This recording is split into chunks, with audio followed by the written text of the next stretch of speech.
உடல் எடை குறைப்புக்கான சிகிச்சையில் புதுச்சேரி இளைஞர் உயிரிழந்த விவகாரத்தில் இளைஞரின் பெற்றோர் தமிழக சுகாதாரத்துறை அமைச்சர் மா சுப்பிரமணியனை அவரது இல்லத்தில் வைத்து சந்தித்தனர். புதுச்சேரியை சேர்ந்த ஹேமச்சந்திரன் என்ற 26 வயது இளைஞர் உடல் பருமனை குறைப்பதற்காக சென்னை பம்மலில் உள்ள தனியார் மருத்துவமனையில் அனுமதிக்கப்பட்ட நிலையில் சிகிச்சையின் போது திடீரென மாரடைப்பு ஏற்பட்டு உயிரிழந்ததாக கூறப்பட்டது பெரும் அதிர்ச்சியை ஏற்படுத்தியது. இந்த விவகாரம் குறித்து விசாரிக்க விசாரணை குழுவை அமைத்து உத்தரவிட்ட தமிழக சுகாதாரத்துறை அமைச்சர் மா சுப்பிரமணியன் இளைஞரின் பெற்றோரை செல்போனில் தொடர்பு கொண்டு ஆறுதலும் தெரிவித்திருந்தார். இந்நிலையில் அமைச்சர் மா சுப்பிரமணியனை சென்னை பசுமை வழிச்சாலையில் உள்ள அவரது இல்லத்தில் வைத்து ஹேமச்சந்திரனின் பெற்றோர் சந்தித்து பேசினர். பின்னர் செய்தியாளர்களை சந்தித்த அவர்கள் மகனின் இறப்பால் வாடும் தங்களின் துக்கத்தில் பங்கெடுத்ததாகவும் இந்த விவகாரத்தில் குற்றவாளிகள் மீது உரிய நடவடிக்கை எடுக்கப்படும் என மா சுப்பிரமணியன் உறுதியளித்ததாகவும் தெரிவித்தனர்.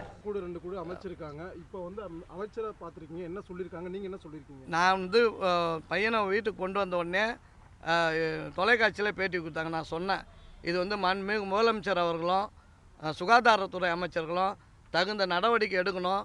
இந்த நிலைமை என்னுடைய பேட்டியின் வாயிலாக எந்த ஒரு பேரண்ட்ஸுக்கும் யாருக்கும் ஏற்படக்கூடாதுன்னு சொன்னோம். அடுத்த ஒரு நேரத்தில் சுகாதாரத்துறை அமைச்சர் எனக்கு ரொம்ப எவ்வளோ துக்கத்துலேயே எனக்கு ஒரு பெரிய சந்தோஷம் என்னன்னு சொன்னால், அந்த அமைச்சர் எனக்கு ஃபோனில் லைனில் வணங்க, நாங்கள் உங்கள் துக்கத்தில் நான் பங்கெடுக்கிறோம் எங்களுடைய அரசாங்கம். நான் உங்களுடைய பேட்டியை பார்த்தேன், உடனடியாக நடவடிக்கை எடுக்குது. அப்பயே சொன்னார், 2 டாக்டர் கொண்ட குழு இணை குழு போட்டிருக்கோம். அதனால் நீங்கள் ஒன்றும் கவலைப்படாதீங்க, நாங்கள் நடவடிக்கை எடுக்கிறோன்னு சொன்னாங்க. அதுதாங்க, அதுக்காக நம்ம பார்த்த உடனே அவர் சொல்லிட்டார். நாங்கள் ஏற்கனவே சொன்ன மாதிரி இன்னும் எங்கிட்ட சொன்னதை விட இன்னும் அதிகமாக சொல்லியிருக்காரு. நிறையா நடவடிக்கை எடுக்கிறதுக்கு நாங்கள் வந்ததே மெயினாக அவருக்கு நன்றி சொல்லணுன்னு தான் வந்தோம், இந்த நடவடிக்கை எடுத்ததுக்காக.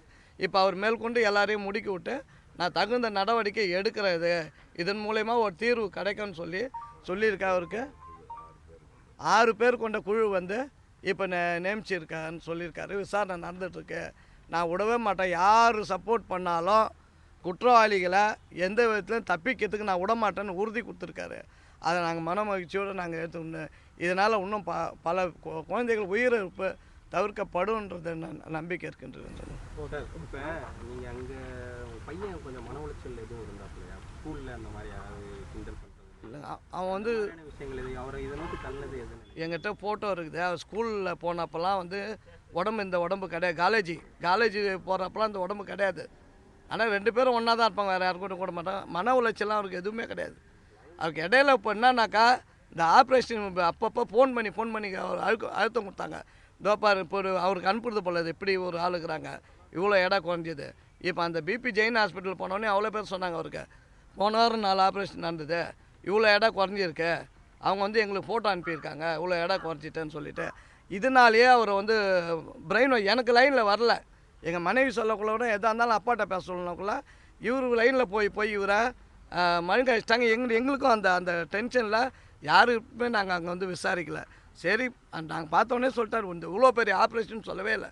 எங்கிட்ட அந்த பெரிய ஹாஸ்பிட்டலில் பார்த்த மயக்கம் டாக்டரு அந்த ஆப்ரேஷனை பற்றி சொல்லியிருந்தாங்க, இது இப்படி அப்படின்னு. இவர் அதை ஒரு வாரத்தை கூட சொல்ல, ஈஸியாக முடிச்சிடலாம். சுகர் ஊசி எழுதுகிறாங்க, அதை கட் பண்ணுறாரு. இன்சுலினை கட் பண்ணுறாரு இவர். இன்சுலின் டாக்டர் எழுதுகிறாங்க, சுகர் டாக்டர், அதை இவர் கட் பண்ணுறாரு. இது எந்த விதத்தில் நியாயம் தெரியல. எங்களுக்கு எப்படி தெரியும் ஒரு உடலை பற்றி இவங்களுக்கு எப்படி தெரியும்? அதுக்கு இவங்க பயிற்சி பெறதுக்கும் இவங்க சம்பாதிக்கிறதுக்கும் என் பிள்ளை உடல் தான் கிடச்சிதா?